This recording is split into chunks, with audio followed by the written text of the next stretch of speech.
Hello, my name is Tony Morano. Allow me to explain to you the Comfort Woman story and how I got involved. For a long time I noticed there was an army report from the Second World War floating around on the internet. And this army report claims that they had captured the United States Army a couple of comfort women. And in this report, it detailed the interrogation, which was not flattering towards these women, stated that they were well-paid prostitutes, they enjoyed picnics, going to the movies, and dances with the soldiers, and that they were not sex slaves. So the Army just buried the report because they could not use it for propaganda purposes, saying, you see, these were sex slaves the Japanese Army was using. So they tossed it aside. I also tossed it aside because I saw the report on the internet, and you know, there's a lot of stuff on there which is fictitious. So I did not know if that was a legitimate report. Well, subsequently then, a group of Koreans in New York placed the Comfort Woman plaque dedicated to the Comfort Woman, claiming they were sex slaves, in a park in Nassau County, Long Island, Eisenhower Park, which was a section that was dedicated to American veterans of the Korean War. Wait a minute. The Korean War had nothing to do with the Comfort Woman issue. It happened years after that issue. So they desecrated a park honoring our veterans by placing that plaque there.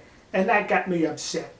So I copied that document, which I previously mentioned, sent it to the National Archives outside of Washington, D.C. to authenticate it or to say it was false. A few weeks later, I get the report back, and in the back it's stamped as an authentic report. In other words, that report claiming that they were not sex slaves, but they were well-paid prostitutes enjoying the company of Japanese soldiers. It was authentic. A few other incidences happened afterwards. A group from a university in Seoul, South Korea, goes to the National Archives outside of Washington, D.C., and they bring back to Korea from the archives a film that was made by the United States Army Signal Corps during the Second World War, attached to a Chinese unit that was doing battle against the Japanese military. And this film showed women being taken out of a house in China, and the women had distressed looks on their face. Yeah, distressed looks. They were concerned as the Chinese soldiers were escorting them out of the building. And the narrator, the South Korean narrator, said, you see, these are Korean comfort women being rescued, I guess, by the Chinese troops. But that's not true. Whenever the United States Army Signal Corps submitted a film, they also submitted documentation, usually a little card detailing what that film was about. So Colonel Shun and I, we went to the National Archives to get that documentation. And in that documentation, it said that these were, yes, they were comfort women. They weren't being rescued by the Chinese. They were being held as POWs because they were aiding and abetting the Japanese military to keep their morale high. Nowhere did it mention they were sex slaves. Nowhere did it mention they were forced into servitude. That they were, in essence, POWs being held by the Chinese military. That's why they had the concerned look on their face, because they were caught as aiding and abetting the enemy of China. Well, that did not stop them from falsifying film that they got from the National Archives.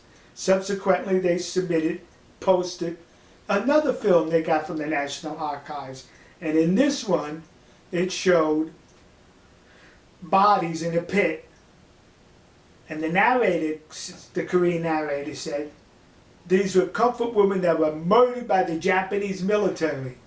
Once again, at the National Archives, we get the card attached to the film by the United States Army Signal Corps. Those were not comfort women in that pit. Those weren't even women. Those are Japanese soldiers whose bodies were being looted for valuables. So why did they have to tell these lies? If they had the truth on their side, why don't they just project the truth and stop with the lies? Now, forget about these two films. Let's insert logic into the story.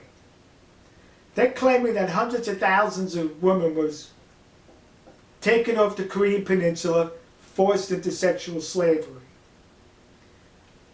Doing the numbers, it's an equivalent to 3 million women in America today.